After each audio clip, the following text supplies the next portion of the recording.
Assalamualaikum sahabat Lebur TV. Sore ini Lebur TV kembali jalan-jalan di Kabupaten Pamekasan.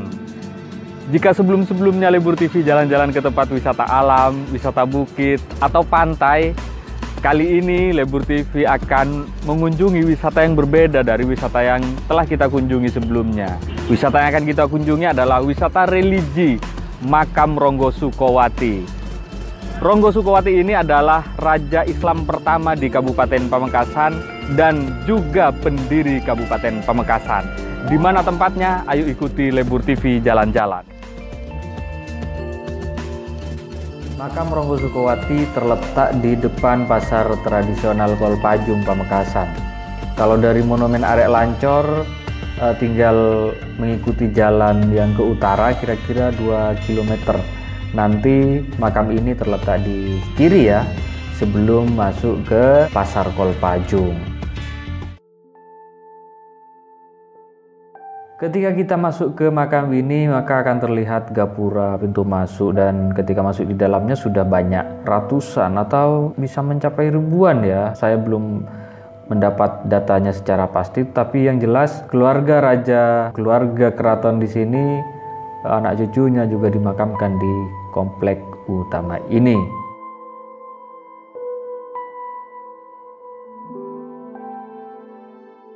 Selain makam Ronggo Sukowati, terdapat juga makam tokoh-tokoh. Ada makam Pangeran Simat di sini. Kita bisa melihat langsung betapa sejarah Pamekasan ini begitu panjang. Inilah penampakan makam Ronggo Sukowati, Raja Islam pertama Pamekasan. Ini merupakan makam terbesar di komplek ini karena ini memang yang diagung-agungkan. Makamnya ini untuk nisannya dibungkus pakai kain kuning. Saat Ronggo Sukowati mulai memegang kekuasaan, beliau memimpin Pamekasan. Di wilayah ini masih terbagi dalam beberapa kerajaan kecil. Tidak ada penjelasan secara pasti ya, tidak ada inskripsi atau prasasti yang bisa menjelaskan kapan sih sebenarnya Ronggo Sukowati itu memimpin Pamekasan. Tetapi dalam sejarah-sejarah itu disebutkan bahwa Raja Ronggo Sukowati memerintah Pamekasan ini sekitar abad ke-16 atau ketika pengaruh Mataram mulai masuk ke Madura. Riwayat Ronggo Sukowati lebih banyak dikenal lewat legenda maupun cerita-cerita tentang kehebatannya. Kisah tentang Ronggo Sukowati ini penuh dengan misteri. Misalnya dalam suatu cerita disebutkan bahwa ketika baru dilantik menjadi raja, dia mendapatkan persembahan satu lantaian keris dari seseorang. Hari berikutnya dia memperoleh hadiah sebuah rangka keris dari tamu yang berbeda. Beberapa hari kemudian datang pula orang lain membawakan untuknya isi keris. Hadiah-hadiah itu kemudian dibawa kepada seorang empu, dan ternyata seluruh hadiah tersebut cocok satu sama lain.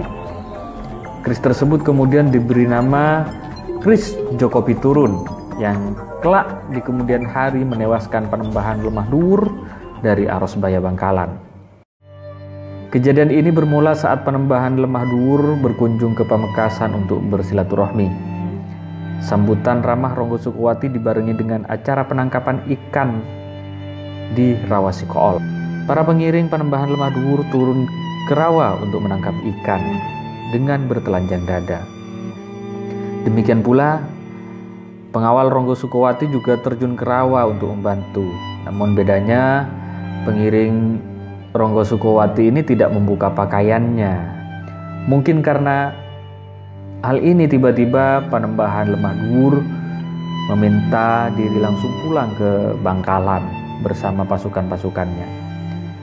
Ini dilihatnya oleh Ronggo Sukowati tidak beres ya, ada yang ganjil yaitu. Maka kemudian Ronggo Sukowati mengejar Lemah Dhuwur sampai di Sampang. Dia mendapatkan kabar dari saudaranya bahwa Panembahan Lemah Dhuwur ini berhenti di sebuah pohon di Desa Larangan. Seketika itu Ronggo Sukowati menghunuskan keris Joko Piturun ke pohon tersebut, lalu kembali ke Pamekasan. Selang beberapa hari dia mendapatkan kabar dari istri Panembahan Lemah Dhuwur bahwa sang suami telah meninggal dunia akibat bisul besar di pinggangnya. Mendapat kabar ini, Ronggo Sukowati marah pada dirinya sendiri dan membuang keris Joko Piturun di rawa Sikool. Tiba-tiba begitu keris itu jatuh ke rawa, terdengar suara, "Umpama keris Joko Piturun tidak dibuang, Jawa dan Madura hanya selebar daun kelor." Demi mendengar suara itu, Ronggo Sukowati sangat menyesal dan memerintahkan pengawal-pengawalnya mencari keris Joko Piturun. Tapi sayang, keris itu tidak dapat ditemukan lagi. Saat Panembahan Ronggo Sukowati berkuasa, konon pernah 2 tahun lamanya tidak turun hujan di Pamekasan, hingga rakyat tidak dapat bercocok tanam dan mengakibatkan kelaparan di mana-mana. Kemudian Ronggo Sukowati bermimpi melihat seorang wali berdiam tanpa rumah di sebuah hutan tak jauh dari Pamekasan. Benar, prajurit-prajurit yang diperintahkan mencari menemukan sang wali bernama Kiai Agung Raba itu.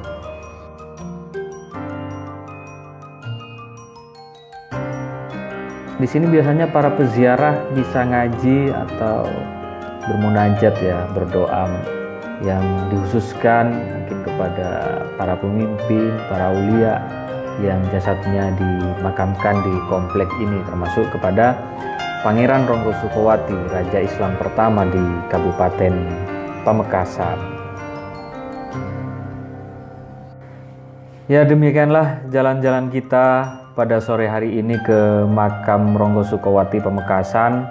Terima kasih telah menyaksikan Lembur TV dan terus saksikan sajian-sajian Lembur TV, kunjungan-kunjungan Lembur TV ke tempat wisata, ke tempat religi, dan ke tempat-tempat lainnya, karena Lembur TV akan selalu menyajikan hal menarik, unik, dan inspiratif bagi seluruh pemirsa. Terima kasih, salam Lembur TV.